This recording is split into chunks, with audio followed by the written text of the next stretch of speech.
Imagine एक कमरा जहां हवा में सिर्फ खौफ और तकलीफ की बू है। एक छोटा सा दिया जल रहा है जिसका शोला हर गुजरते पल के साथ कमजोर हो रहा है, और फर्श पर एक लड़की का जिस्म हड्डियों का ढांचा बन चुका है। उसकी आंखों में एक अजीब सी खामोशी है और उसके हाथों की उंगलियां इस तरह मुड़ चुकी हैं जैसे किसी गैर इंसानी ताकत ने उन्हें तोड़ दिया हो। तुम उसकी सांस लेने की आवाज सुन सकते हो, जो हर सांस के साथ एक घुटने की आहट है, और फिर एक चीख। इतनी गहरी, इतनी दिल दहला देने वाली चीख जो इंसानी हलक से नहीं निकल सकती। एक ही वक्त में उसकी आवाज में एक मासूम बच्ची की फरियाद है और एक पुरानी डीमन की घुर्राहट।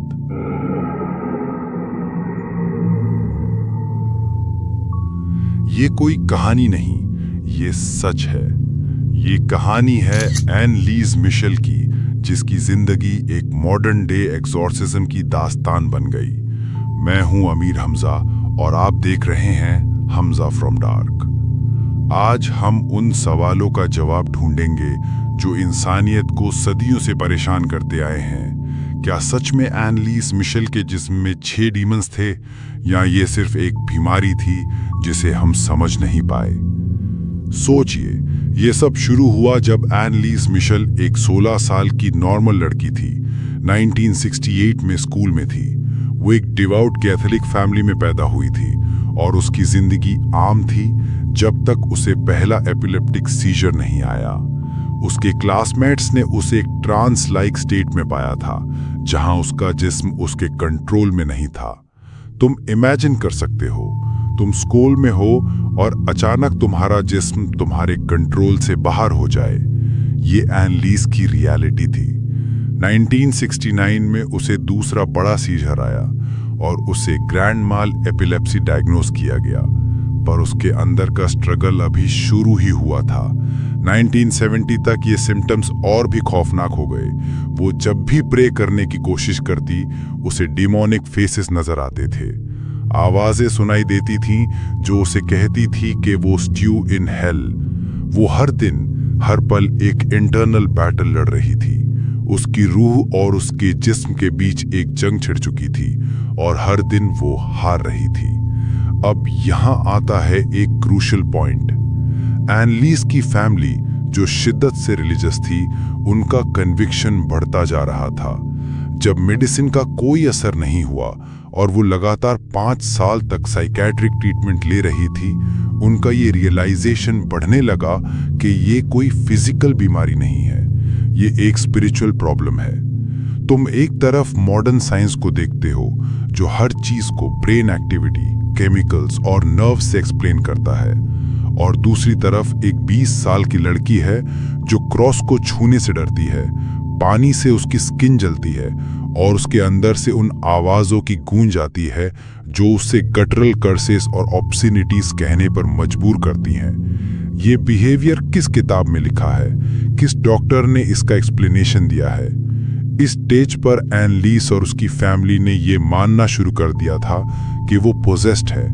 उन्होंने कैथोलिक चर्च से एक्सॉर्सिज्म की रिक्वेस्ट की, पर चर्च ने पहले मना कर दिया। उन्हें मेडिकल ट्रीटमेंट जारी रखने की सलाह दी। अब सोचिए, एक इंसान जो 5 साल से मेडिसिन ले रहा हो और उसकी हालत बद से बदतर होती जा रही हो, वो कितना मजबूर हो चुका होगा। लेकिन इस इनकार के बावजूद एन लीज की कंडीशन और खराब होती गई। उसकी हरकतें अजीब होने लगीं। उसने अपने आप को इंजरी पहुंचाना शुरू कर दिया। वो अपने यूरिन को कंज्यूम करने लगी और कीड़े खाने लगी। उसकी आवाज में एक डिमोनिक चेंज आने लगा। वो गुस्से और नफरत से भरी आवाजें निकालती थी जो एन लीज की मासूम पर्सनालिटी से बिल्कुल अलग थी। उसकी ताकत इतनी बढ़ गई कि उसके पेरेंट्स को उसे कंट्रोल करना मुश्किल हो गया। ये वो वक्त था जब फैमिली के लिए ये रियलाइजेशन फाइनल हो गया कि एन लीज के अंदर कोई और है। ये एन लीज नहीं है, ये एक डिमोनिक प्रेजेंस है। इसी वक्त 1975 में 2 प्रीस्ट्स, फादर अर्नस्ट आल्ट और फादर आर्नोल्ड रेंज ने बिशप जोसेफ स्टैंगल से परमिशन ली।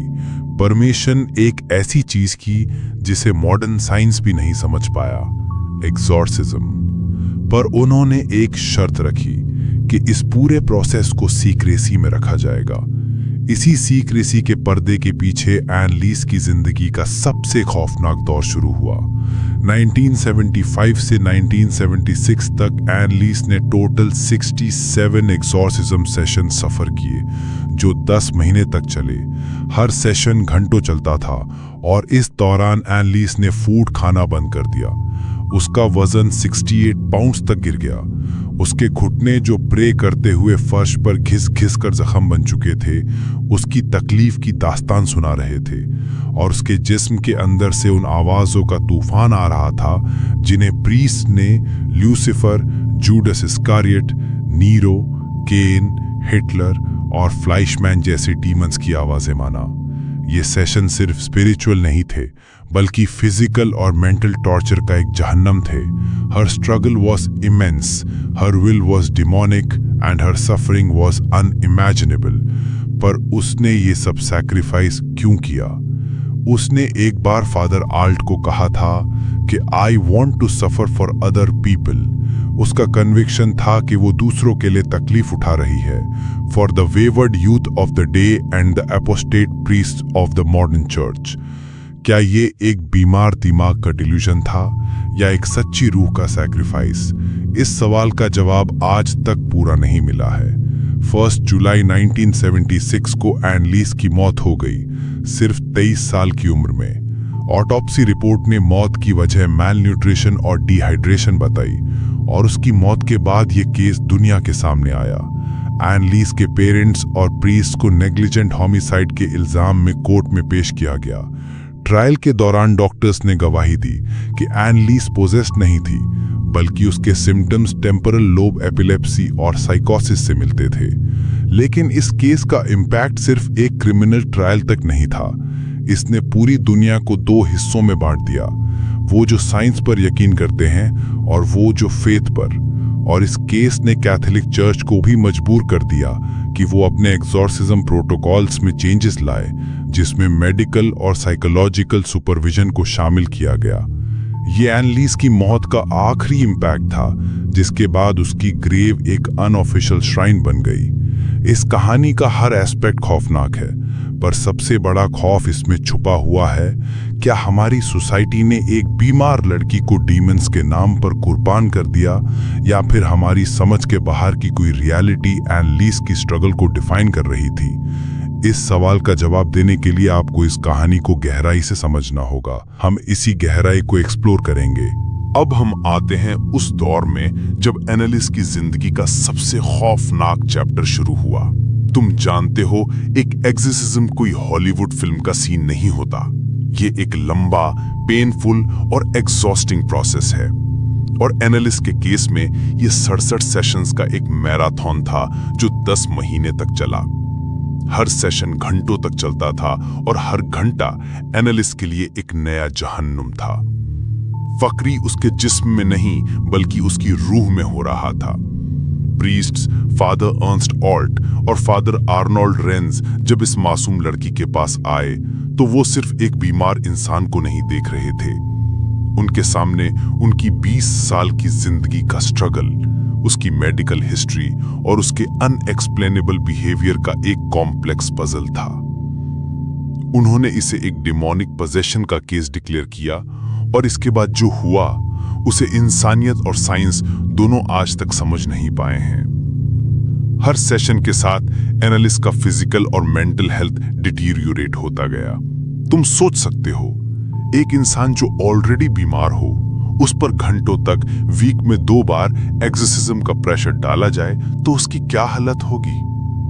उसकी आंखों के नीचे गहरे हल्के आ गए थे, जिस्म सिर्फ हड्डियों का ढांचा रह गया था।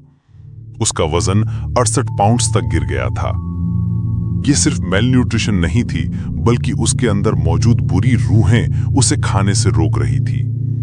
वो कहती थी कि खाना उसे बर्न्ड फील होता है, पर यह सिर्फ खाना नहीं था, वो अपने जिस्म को भी तकलीफ दे रही थी। उसने अपने आप को काटना शुरू कर दिया, दीवारों से टकरा कर सर फोड़ती थी और उसके हाथों की उंगलियां इस तरह मुड़ चुकी थी जैसे वो किसी इनविजिबल पावर से बंधी हुई हों। जब उन सेशंस की रिकॉर्डिंग सुनी जाती हैं तो उनमें सिर्फ एनालिस्ट की आवाज नहीं है बल्कि कई और आवाजें हैं। Ich verbricht das so, dass ich in dem Wald drin bin.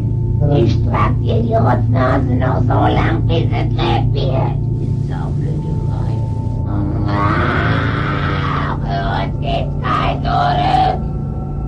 Nie! In alle Ewigkeit! Sag mir den Namen.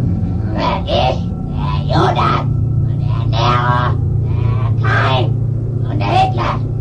Fünfte Mal. Das ist der sechste. Und Amalgalo. Den habt ihr natürlich. एक ही वक्त में उसके हलक से एक मासूम बच्चे की फरियाद निकल रही है और उसके साथ ही एक गहरी, बुरी और गुस्से से भरी आवाज गूंज रही है जो एनालिस्ट की आवाज नहीं है। इन आवाजों ने खुद को डीमंस के रूप में पहचाना।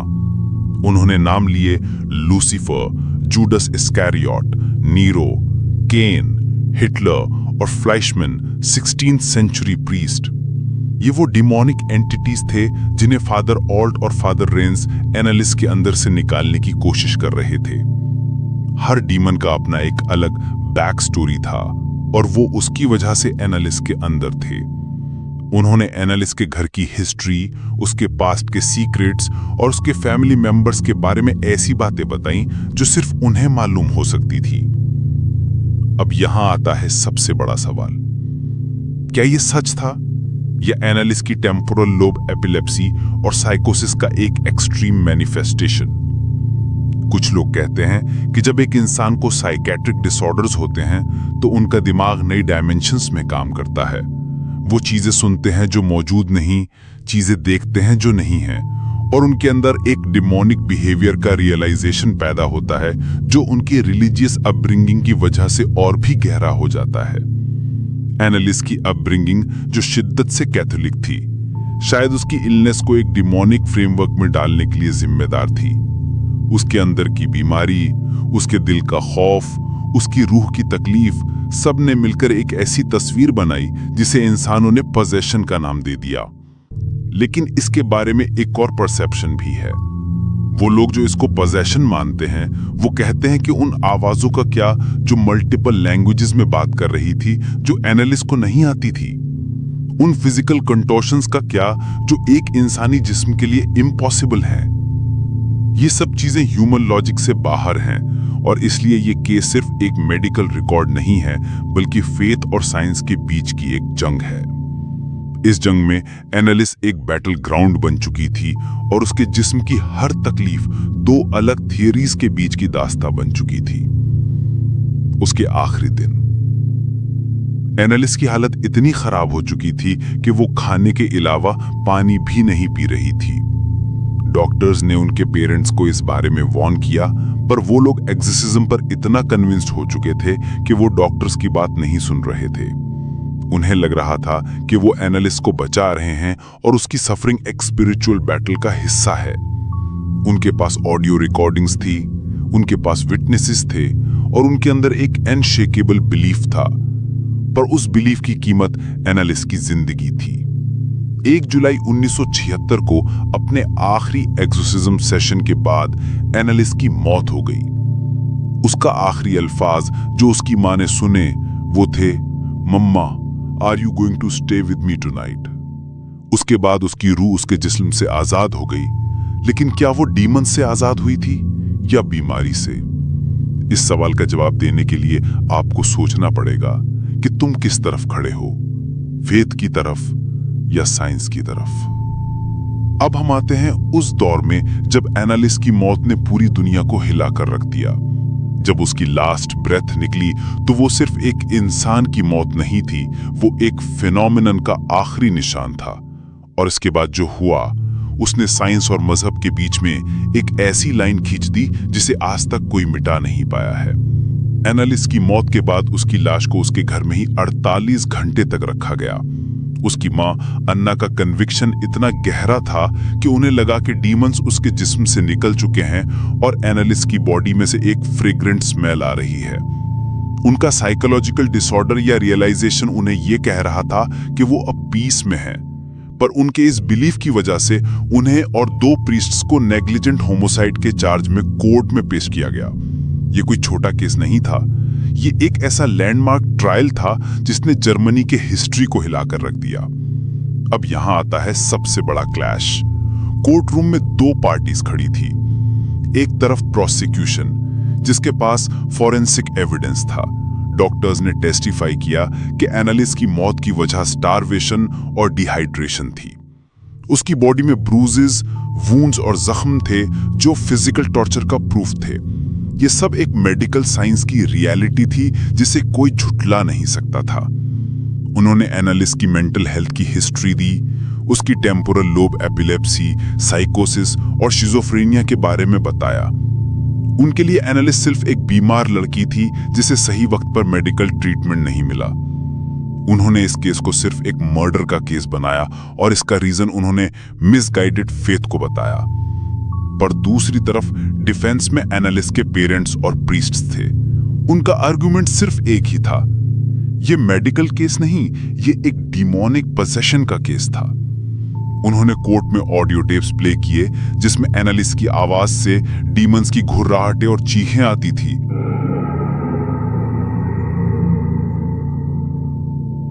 उन्होंने विटनेसेस पेश किए जिन्होंने एनालिस के सुपर ह्यूमन स्ट्रेंथ और अनयूजुअल बिहेवियर का जिक्र किया।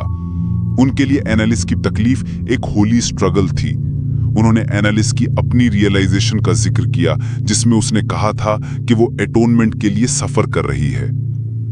इस इंटेलेक्चुअल बैटल में कोर्ट को डिसीजन लेना था, क्या वो साइंस पर यकीन करें या फेथ पर। क्या लॉ उस चीज को प्रूव कर सकता है जो अनसीन हो? क्या तुम ये मानोगे कि एक कोर्ट में एक डीमन का ट्रायल हो रहा था? यही वो सवाल थे जिन्हें जवाब देने की जरूरत थी, और इन सवालों का जवाब आखिर में इंसानियत ने दिया। The court found Annelies Michels' parents and the 2 priests guilty of negligent homicide. उन्हें 6 महीने की जेल टर्म दी गई जिसे 3 साल की प्रोबेशन में तब्दील कर दिया गया। यह वर्डिक्ट ने एक क्लियर मैसेज दिया कि चाहे तुम्हारी फेथ कितनी भी डीप हो, लॉ के सामने ह्यूमन लाइफ सबसे ज्यादा इंपॉर्टेंट है। पर इस वर्डिक्ट के बावजूद इस केस का लेगेसी खत्म नहीं हुआ। एनालिस की मौत के बाद उसकी कब्र एक श्राइन बन गई। लोग वहां आते हैं, उसकी सोल के लिए प्रे करते हैं और उसे एक सेंट की तरह वेनरेट करते हैं।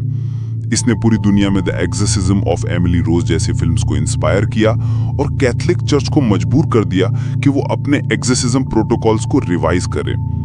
आज हर एक्सोर्सिज्म से पहले डॉक्टर्स और साइकोलॉजिस्ट का पैनल जरूरी होता है ताकि एनालिस जैसी ट्रेजेडी फिर ना हो। एनालिस मिशेल का केस सिर्फ एक डिस्टर्बिंग स्टोरी नहीं है, ये एक मिरर है जो हमारी सोसाइटी को दिखाता है। ये सवाल करता है कि मेंटल इलनेस और स्पिरिचुअलिटी के बीच की लाइन कितनी थिन है। क्या एक इलनेस को मिसडायग्नोस करने की वजह से एक इंसान मर सकता है, या फिर एक फेथ इतनी ब्लाइंडिंग हो सकती है कि वो हमारी रैशनैलिटी को खत्म कर दे। एनालिस की कहानी हर उस इंसान के लिए एक वार्निंग है जो रियल और अनरियल के बीच का फर्क भूल जाता है। उसका स्ट्रगल और उसकी डेथ हमेशा हमें ये याद दिलाती रहेगी कि जब साइंस और फेथ टकराते हैं तो उनकी कीमत एक मासूम जान होती है। तुम इमेजिन कर सकते हो अगर उसके पेरेंट्स ने सिर्फ मेडिकल साइंस पर ट्रस्ट किया होता तो क्या वो आज जिंदा होती? और इस कहानी का सबसे बड़ा रियलाइजेशन यही है कि एनालिस को डीमंस ने मारा या इंसानी जहालत ने। क्या वो सच में पोजेस थी या सिर्फ एक मिसअंडरस्टूड पेशेंट? इस सवाल का जवाब आज तक किसी के पास नहीं है, पर एनालिस की कहानी हमें ये सिखाते हैं कि बिलीफ और रियलिटी के बीच एक फाइन लाइन होती है, और जब वो ब्लर हो जाती है तो ट्रेजेडीज पैदा होती हैं। ये कहानी यहीं पर खत्म होती है। आपको क्या लगता है एनालिस की मौत किस वजह से हुई? कमेंट में जरूर बताएं। मिलते हैं नेक्स्ट वीडियो। Good bye.